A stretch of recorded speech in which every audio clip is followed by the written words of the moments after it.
Hello అండి. నమస్కారం. Welcome back to Lalitha Valluri kitchen. నేను ఈరోజు డ్రై ఫ్రూట్స్ కీర్ చేస్తున్నానండి. ఇది చాలా సింపుల్‌గా, చాలా టేస్టీగా, చాలా హెల్తీ కూడా. ఒకసారి ట్రై చేయండి మీరు కూడా. దానికి ఏమేమి కావాలో చూసుకుందాం. దానికి నేను ముందు రోజు నానబెట్టుకున్న డ్రై ఫ్రూట్స్ తీసుకుంటున్నానండి. ఇక్కడ నేను 3 టైప్స్ తీసుకుంటున్నాను. ఆల్మండ్స్ తీసుకుంటున్నాను, అండ్ పిస్తా, అండ్ నేను తీసుకుంటున్నాను క్యాష్యూ. నేను ఇక్కడ 50 గ్రామ్స్ తీసుకుంటున్నానండి. దీంట్లో మనం ఇప్పుడు బాదంకి తొక్క తీసుకొని పెట్టుకోవాలి. అండ్ దీంట్లోనే కొద్దిగా నేను తీసుకుని దీన్ని చిన్న చిన్న ముక్కలుగా కట్ చేసుకుంటున్నాను.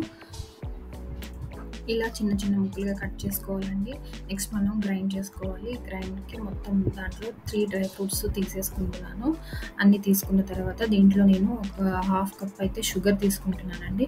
షుగర్ వేసుకున్నాక దీంట్లోనే నేను హాఫ్ లీటర్ మిల్క్ అయితే యూస్ చేస్తున్నాను. ఆ మిల్క్లోనే నేను కొద్దిగా మిల్క్ని దీంట్లో గ్రైండ్ చేయడానికి తీసుకుంటున్నానండి. ఇలా తీసుకొని మొత్తం అంతా దీంట్లో పోసుకొని ఒకేసారి గ్రైండ్ చేసుకోవాలండి. బాగా మెత్తగా పేస్ట్ అయ్యేలా గ్రైండ్ చేసుకోవాలి.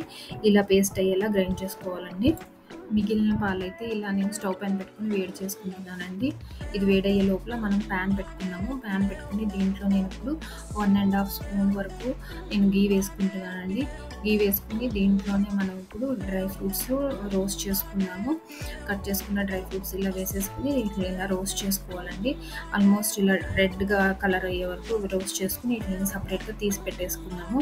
తీసి పెట్టుకుని దీంట్లోనే ఇప్పుడు మిగిలిన గీలోనే నేను ఇప్పుడు వర్మిసెల్లి తీసుకుంటున్నానండి. ఇక్కడ చూడండి, హాఫ్ కప్ వర్మిసెల్లి తీసుకుంటున్నాను. తీసుకుని దాంట్లో వేసేసుకుని బాగా రోస్ట్ చేసుకోవాలండి. ఆల్రెడీ రోస్ట్ అయినాయి, బట్ గీలో మనం రోస్ట్ చేసుకుంటే దాని టేస్ట్ బాగుంటుంది.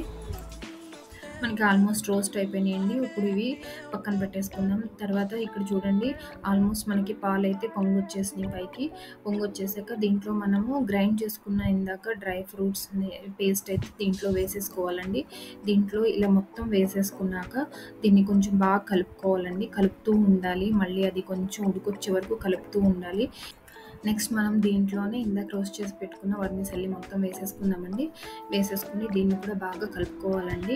వర్మిసెల్లి వేసుకున్నాక మనకి కొంచెం కింద అంటుతుంది.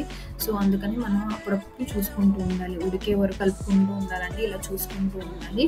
సో మనకి పొంగు వచ్చేసిందంటే ఆల్మోస్ట్ మనకి ఉడికినట్టే. మనకి ఒకసారి చూడండి, ఆల్మోస్ట్ అయిపోయినట్టుంది. ఇప్పుడు మనం దీంట్లో ఇప్పుడు యాలకుల పొడి వేసుకుందామండి. హాఫ్ స్పూన్ యాలకుల పొడి వేసుకుని బాగా కలుపుకోవాలి. దీంట్లోనే ఇప్పుడు మనం ఇందాక రోస్ట్ చేసి పెట్టుకున్న డ్రై ఫ్రూట్స్ కూడా వేసేసుకుందామండి. మనకి ఆల్మోస్ట్ అంతా రెడీ అయిపోయినట్టే. ఇంకా చూడండి, ఆల్మోస్ట్ మనకి రెడీ అయిపోయినట్టే. చూసుకోండి, ఇలా థిక్గా వస్తుంది. మనకి చాలా టేస్టీగా ఉంటుందండి. ఇంట్లోనే ఇలా చక్కగా డ్రై ఫ్రూట్తో కీర్ని రెడీ చేసుకుని అంతా సర్వ్ చేసుకోవచ్చు. సో నేను మీకు ఈ వీడియో నచ్చింది అనుకుంటున్నాను. ఈ వీడియో కనుక నచ్చితే కనుక మీరు నాకు ఒక లైక్ అండ్ సబ్స్క్రైబ్ చేయండి. అండ్ నేను అలాగే మీకు ఏదైనా అడగాలనుకుంటే నాకు కమెంట్స్లో కమెంట్ పెట్టండి. Thank you.